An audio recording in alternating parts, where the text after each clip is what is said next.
Pernah kepikiran nggak sih gimana obrolan sehari-hari bisa ngebentuk dunia kita? Yuk, kita bahas bareng-bareng. Mulai dari model linear sampai transaksional, kita punya kunci buat jago komunikasi di zaman sekarang.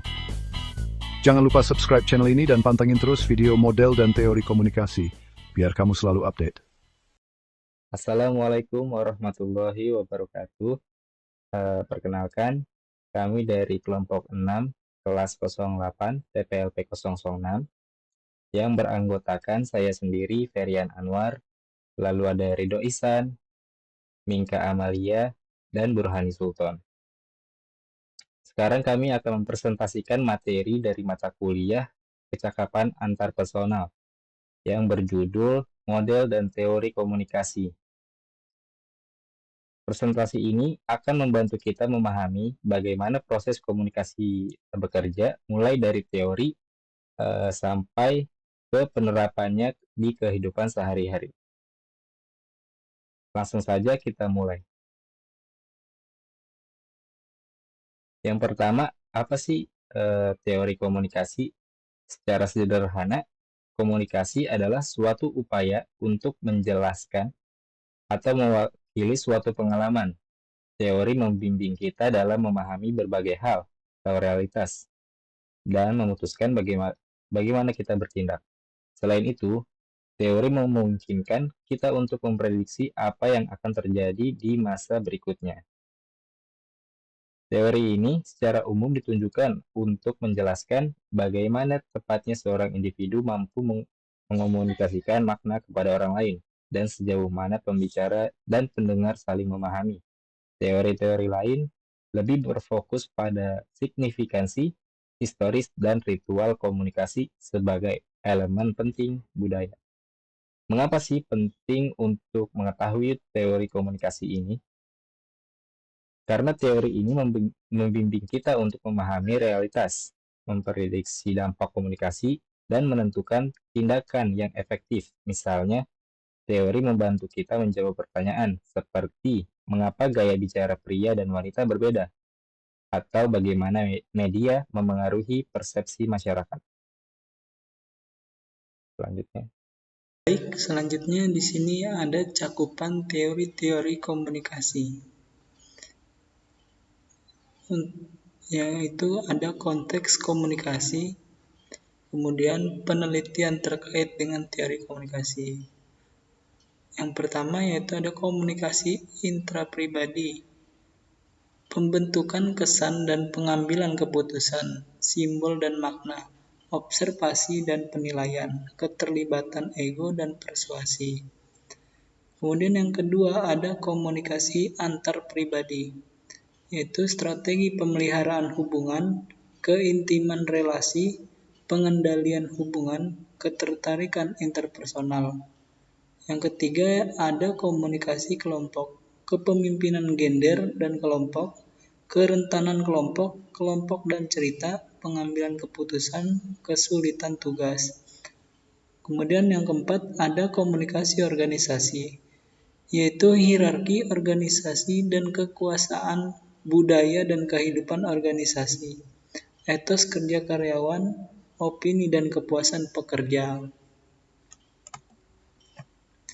Selanjutnya ada mengapa teori komunikasi penting untuk dipelajari dan dipahami. Yang pertama, teori komunikasi dapat mendorong kita untuk berpikir kritis terhadap isu-isu tertentu. Kemudian ada nomor 2, teori komunikasi dapat menjadi basis untuk menganalisis fenomena-fenomena yang terjadi di sekitar kita. Kemudian yang ketiga ada teori komunikasi akan membantu kita memahami pengalaman hidup kita, memahami orang lain, media, dan berbagai macam kejadian. Misalnya, untuk menganalisis mengapa pria dan wanita berbicara dengan gaya berbeda, maka hal ini akan terjelaskan oleh teori kelompok diam atau mute group theory. Kemudian ada juga untuk menganalisis apakah media mendorong terbentuknya masyarakat yang penuh kekerasan, maka hal ini akan terjelaskan oleh teori kultivasi. Untuk menganalisis peran apa yang dimainkan teknologi dalam masyarakat, maka teori ekologi media akan menjelaskannya. Untuk menganalisis mengapa sebagian dari kita tidak suka jika ada orang tidak akrab, berdiri, dan berbicara terlalu dekat dengan kita. Hal ini akan dijelaskan oleh teori pelanggaran harapan. Kemudian nomor 2, ada model komunikasi. Model komunikasi adalah representasi sederhana dari proses komunikasi yang menunjukkan keterkaitan antar komponen menurut Sereno dan Mortensen. Model komunikasi menggambarkan elemen penting yang diperlukan dalam komunikasi, mengabaikan detail yang tidak relevan. Model utama yaitu ada model linear atau one-way communication. Yang kedua, model interaksional one-way communication. Yang ketiga, model traksional.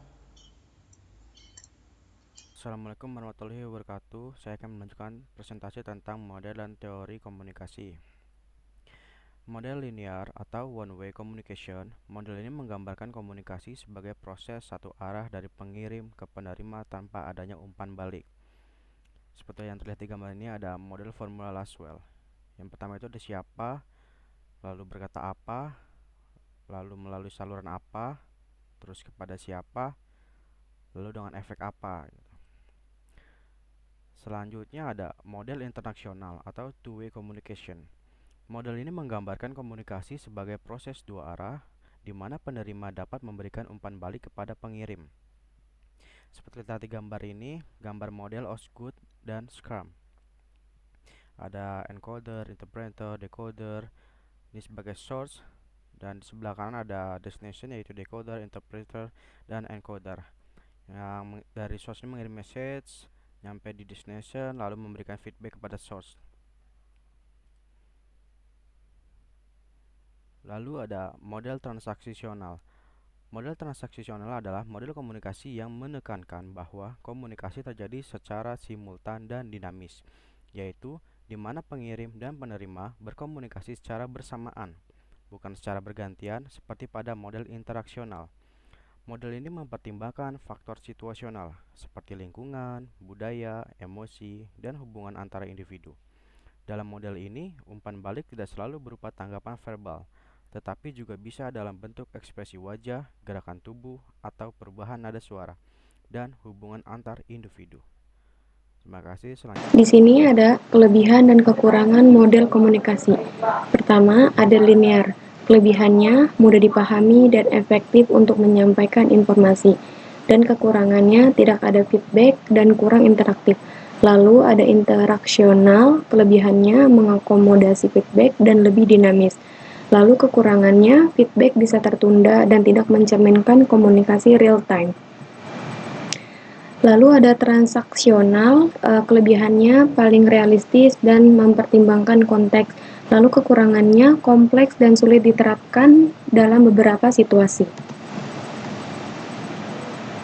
Lalu kesimpulan dari materi tersebut adalah teori dan model komunikasi membantu kita memahami bagaimana pesan disampaikan, diterima, dan dipengaruhi oleh berbagai faktor. Model linear menekankan komunikasi satu arah, model interaksional menunjukkan adanya umpan balik dalam komunikasi dua arah, sedangkan model transaksional menggambarkan komunikasi sebagai proses simultan yang dipengaruhi oleh konteks. Memahami teori komunikasi sangat penting karena dapat meningkatkan efektivitas komunikasi dalam berbagai kehidupan, baik dalam hubungan personal, profesional, maupun media. Dengan memahami cara komunikasi bekerja, kita dapat berkomunikasi dengan lebih jelas, mengurangi kesalahpahaman, serta menyesuaikan strategi komunikasi sesuai dengan situasi dan audiens yang dipengaruhi oleh konteks. Sekian dari kelompok kami, kurang lebihnya mohon maaf. Wassalamualaikum warahmatullahi wabarakatuh. Hai teman-teman, kalau kalian nggak mau ketinggalan info seru dan tetap mau belajar hal langsung aja klik tombol subscribe. Jangan lupa subscribe dan aktifkan loncengnya ya. Biar makin update, pantengin juga TikTok dan Instagram buat konten-konten keren lainnya. Ingat, kita bisa lebih paham dunia lewat komunikasi. Kasih jempol ke atas kalau video ini bermanfaat buat kalian.